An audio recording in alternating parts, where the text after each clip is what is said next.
North Carolina has me stressed. A lot of people are upset because the governor of North Carolina believes that if you have a penis, you shouldn't be allowed in the women's restroom. That actually doesn't seem crazy to me. I didn't care nothing about the law being passed or anything. But then shit started happening. The company PayPal picked up and left Charlotte and left about 400 people without jobs because they were offended. Charlotte is supposed to get the NBA All-Star game next year. Commissioner Adam Silver said that they're pulling out. I'm a Hornets fan. In order to see LeBron, Kevin Durant, Chris Paul, Steph Curry, James Harden, Anthony Davis, I have to buy 6 fucking tickets. We ain't got no damn All-Stars in Charlotte. I'm tired of seeing Kemba Walker, man. This shit is getting out of hand. Just let Caitlyn use the damn bathroom, man. I think I could even accept not getting the All-Star game.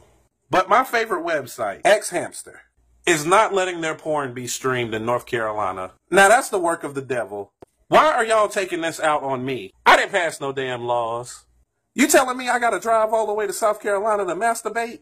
Y'all are just being childish. This shit is costing me opportunity and gas money. If you got a problem with where people pee, just don't pee where they are. I never gave a damn who was in the urinal beside me.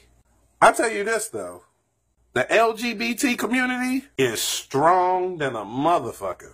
Because when they want something, they get it.